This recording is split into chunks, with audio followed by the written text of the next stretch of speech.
کوڑ کے مرض کو اپنا ختم کرنا پاکستان سے اپنا مشن بنایا اور 157 سے زائد کوڑ کے مراکز قائم کیے، اور آپ یقین کیجئے کہ اس سے زیادہ شاید ابھی خود حکومت پاکستان بھی نہیں کر پائی۔ اس کے علاوہ سنیے،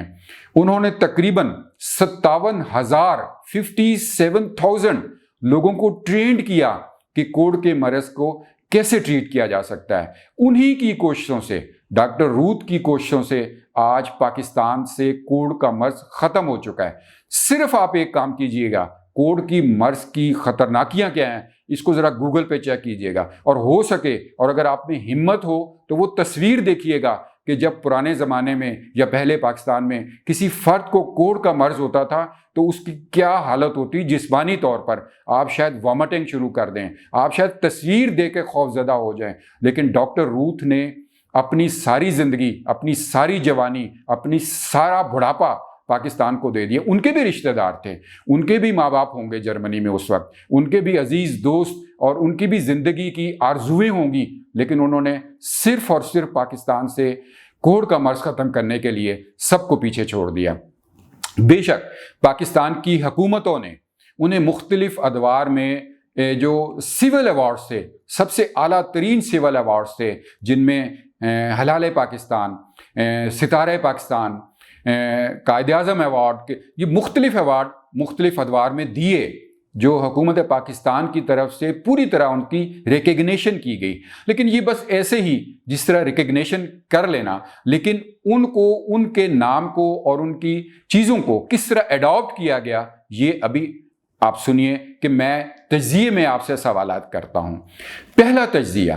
کہ ہم سیاسی طور پر آئیڈیلائز کرتے ہیں، ہم کہتے ہیں کہ جو سیاسی خواتین ہیں وہ بڑی بہادر اور بڑی آئیڈیلائز کی جاتی ہے، مثلا بے نظیر بھٹو صاحبہ، مثلا مریم نواز صاحبہ۔ مجھے یہ بتائیے کہ سیاسی خواتین کو تو ہم آئیڈیلائز کرتے ہیں، کسی ایسی خاتون کو کیوں نہیں آئیڈیلائز کرتے جس نے ساری زندگی اپنی انسانیت کی خدمت کے لیے اور پاکستانیوں کی خدمت کے لیے دے دی اور یہاں سے وہ مرض دفع دور کر دیا جو کہ انتہائی خطرناک تھا۔ آگے چلیے، یہ حکومت اور سیاسی حوالوں سے میں بات کر رہا ہوں۔ آگے آئیے، ہم دیکھتے ہیں کہ ہمارے اشتہارات میں، ہمارے جو آج کل چینلز پہ کمرشل چل رہے ہیں، اس پہ نوجوان لڑکیوں کو اپنی پروڈکٹ بیچنے کے لیے اس پروڈکٹ میں، اس کے اشتہار میں اتنی خوبصورت لڑکیاں دکھائی جاتی ہیں جو کہ دنیا میں شاید مافوق الفطرت جو مخلوقات ہیں ان میں بھی نہ ہوں، یعنی اتنی خوبصورتی ریئلٹی میں ممکن ہی نہیں، پریوں میں بھی شاید ممکن نہیں، لیکن ہمارے اشتہارات میں دکھائی جاتی ہیں صرف اور صرف اپنی پروڈکٹ بیچنے کے لیے۔ یہاں یہ سوال ہے کہ کیا ہمارے کمرشل اشتہارات میں ڈاکٹر روت جیسی ایک کسی بھی خاتون کو آگے کیوں نہیں لایا جاتا کہ لڑکیاں انہیں بھی آئیڈیلائز کریں؟ اگلا سوال میرا سوال یہ ہے کہ عبدالستار ایدھی 74 برسوں میں ایک عبدالستار ایدھی پیدا ہوئے، پاکستان میں کوئی بھی خاتون، کوئی بھی لڑکی، ایک بھی ڈاکٹر روت جیسی سامنے کیوں نہیں آئی؟ میں اگلا سوال کرتا ہوں، ہمارے ہاں اس وقت جو انسانیت کی خدمت یا ویلفیئر کے لیے، یا سوشل ویلفیئر کے لیے این جی اوز اور سول سوسائٹی بے پناہ یہاں پھیلی ہوئی ہیں، جا بجا پھیلی ہوئی ہیں پاکستان میں۔ میرا خیال ہے پاکستان میں اتنے تندور نہیں ہیں جتنی سول سوسائٹیز اور این جی اوز نے اپنے دفتر بنا رکھے ہیں۔ مجھے یہ بتائیے کہ ڈاکٹر روت نے جتنا کام کیا ایک سول سوسائٹی کے ممبر کے طور پر، ایک اپنی این جی او کے طور پر، یعنی انہوں نے 60,000 تقریباً لوگوں کو ٹرینڈ کیا کوڑ کے مرض سے بچاؤ کے لیے، 160 تقریباً انہوں نے مراکز قائم کیے۔ کیا ساری این جی اوز نے مل کر پاکستان میں جو ویلفیئر اور سوشل ویلفیئر کا دعوے کرتی ہیں، انہوں نے کیا ساریوں نے مل کر کیا اتنے ٹرینر قائم کیے، کیا اتنے سینٹر قائم کیے؟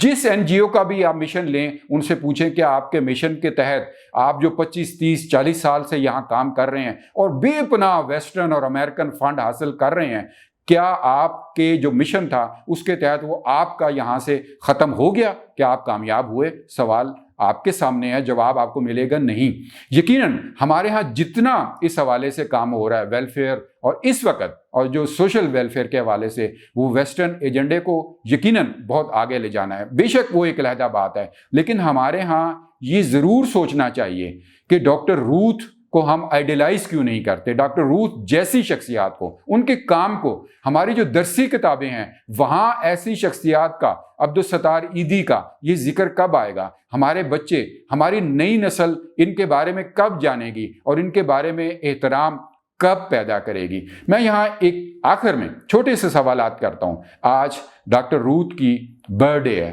مجھے یہ بتائیے کسی سیاسی رہنما نے انہیں برتھ ڈے کہا؟ کسی حکومتی شخصیت نے انہیں برتھ ڈے کہا؟ کیا صدر مملکت نے ان کو ان کے مراکز میں کہیں بھی کوئی گلدستہ بھجوایا، کوئی کیک کاٹا ایوان صدر میں؟ کیا وزیر اعظم پاکستان نے ان کے کسی بھی کوڑ کے جو مراکز انہوں نے قائم کیے تھے یا ہاسپٹل قائم کیے تھے وہاں پھولوں کا گلدستہ یا ہیپی برتھ ڈے کا کیک بھجوایا؟ کسی سینٹ کے چیئرمین نے، کسی نیشنل اسمبلی کے سپیکر نے، اپوزیشن لیڈر نے، دیگر جتنے جو روز ٹی وی پر آ کر بے پناہ شور مچاتے ہیں کہ ہم پاکستانیوں کی فلاح و بہبود کے لیے نکل آئے ہیں، اپنی جانیں قربان کر رہے ہیں، حالانکہ جانیں قربان کرنے سے زیادہ ان کا مشن اقتدار حاصل کرنا ہوتا ہے۔ جانیں تو ہمارے جو سولجر سرحدوں پہ کھڑے ہیں وہ جتنی جانیں قربان کرتے ہیں انہوں نے کبھی شور نہیں مچایا، لیکن ہماری جو سیاسی جماعتیں ہیں وہ حادثاتی طور پر یا اپنے اقدامات کے طور پر کہیں ہلاک ہوں تو لیکن وہ شور اس کا احسان پاکستانی قوم پر ڈالتی ہیں۔ میرا سوال یہی ہے کہ آپ سوچئے گا کہ ہمارے ہاں ڈاکٹر روتھ جیسی شخصیات کیوں نہیں آ رہی، عبدالستار ایدھی جیسی شخصیات کیوں نہیں آ رہی؟ وجہ یہی ہے کہ ہم نے منافقت اختیار کر رہی ہے، وجہ یہی ہے کہ ہم انفرادی سطح سے لے کر اجتماعی سطح تک دوہری شخصیت کے مالک ہو چکے ہیں، وجہ یہی ہے کہ ہم انفرادی حیثیت سے لے کر اجتماعی حیثیت تک جو ہے احسان فراموش ہو گئے ہیں۔ لیکن آئیے آج میری آواز میں ہم سب مل کر کہیں کہ happy birthday doctor Ruth, آپ کو سالگرہ مبارک ہو۔ ہم آپ کے شکر گزار ہیں کہ آپ نے پاکستان سے کوڑ کا مرض ختم کرنے میں بہت اہم کردار ادا کیا۔ God bless Pakistan.